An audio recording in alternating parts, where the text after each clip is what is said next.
Ang alam ni Teresita ay bumalik ang pneumonia ng kanyang kinakasama sa bilangguan. Ngunit paano nila tatanggapin na pumanaw na ang tatay? Lalo pat 2 buwan na ang lumipas at hindi nila nalaman na lumala ang kalagayan nito at hindi nila nagawang magpaalam. Ito ang kwento ni Teresita sa ating payong kapatid. Please welcome Teresita.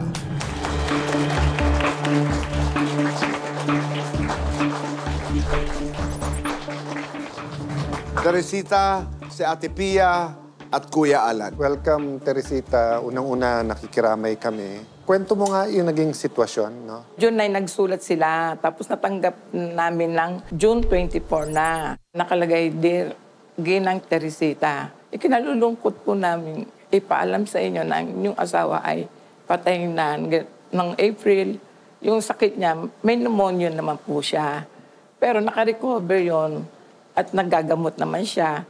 Nagtataka lang po ako, bakit kailangan pang paabutin po ng 2 buwan bago pa namin nalaman na namatay siya. Nung pinuntahan po namin, nasa Alabang na po siya, ano po yung funeral. Kasama ko po kasi yung mga anak ko. Sabi po nila, pwede pa po bang makita yung papa namin? Sabi po, bawal po. Kaya sabi, cremate na po. Hanggang ngayon po, nandoon pa. Dahil po may bill siya na para sa kakalagyan niya na may babayaran pa. 2 buwan wala na Ayun po. Condolence, no? Una sa lahat. Sa totoo lang, Teresita, medyo nahirapan kaming i-research to kasi wala naman ito sa mga codes na inaaral naming mga abogado.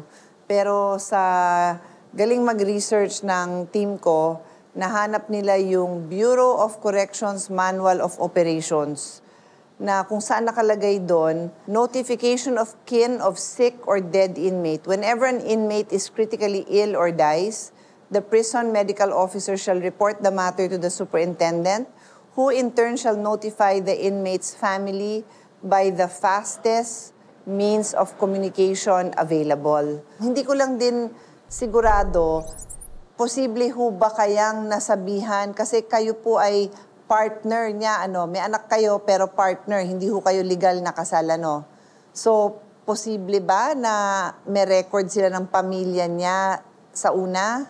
Meron ba siyang ibang pamilya, kaya kayo hindi kasal? Yung una po, kasal siya, tapos naghiwalay. Ako na po yung naging anak. Oo, pero nung nakulong kaya siya, baka kasi may record sila doon na ito ang asawa. Kasi kaya kami lagi, Kuya Boy, pag nagbibigay tayo ng payo, pinapaliwanag natin na iba kasi yung karapatan ng asawa, yung kasal talaga na asawa. And isa to sa mga halimbawa na kung saan ang mabibigyan ng opisyal na notifikasyon ay yung kinikilalang tunay na asawa. Para bago ko mahusgahan na nagkulang yung opisyal sa bilibid na sabihan kayo, tinitingnan ko kung may iba ba kaya silang record ng ibang taong kinasama niya bilang asawa. Or nanay o tatay niya. O nanay o tatay. Kasi, kasi ang nakalagay dito sa Bureau of Corrections Manual, family, no?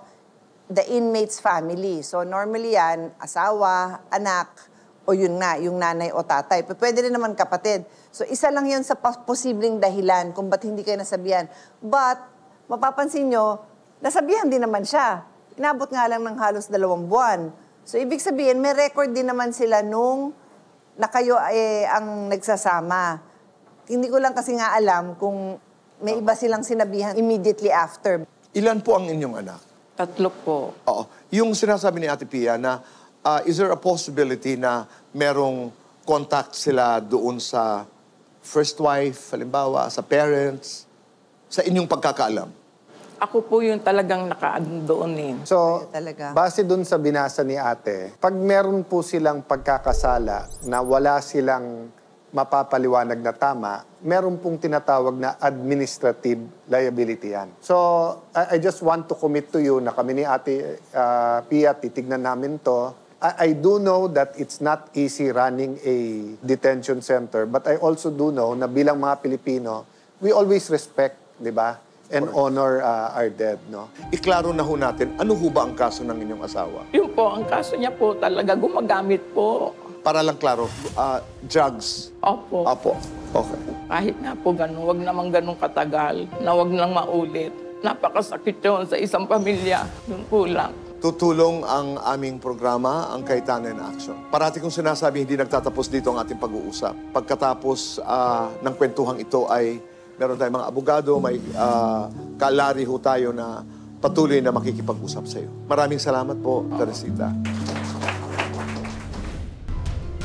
Matapos ang panayam kina Kuya Alan at Ate Pia, siniyasat ng legal team ng Cayetano in Action ang mga dalang papeles ni Teresita kaugnay sa kaso ng dati niyang kinakasamang si Ronaldo.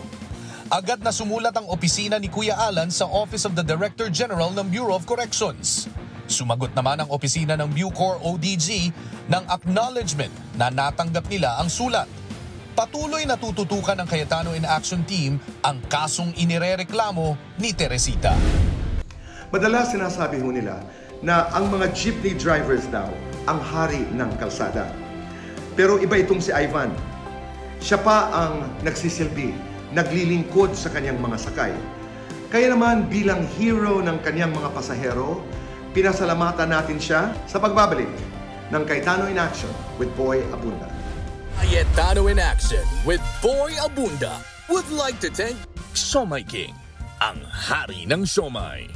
JC Organic Barley. Live healthy. Choose good life. And Seimada from La Luna Cafe. Come home to a delicious tradition. We're located at 103 ML Quezon Avenue, Hagonoy, Taguig. 7. Visit at B6, Bonifacio High Street, BGC, Taguig.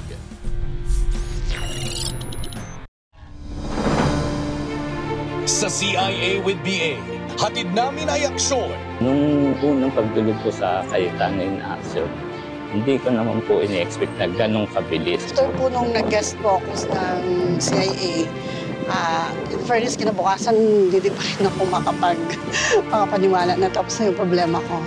Siguro si Lord nang nagturo. Sige, pumunta kayo dyan.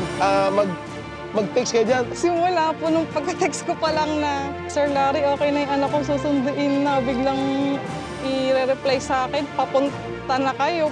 At dahil kasama ko sila, naasikaso nila at wala pang isang linggo, nahulugan agad yung mga wala pong fulog sa SSS. Natapos na rin yung ilang taon na inaantay ko na makuha yung Form 137.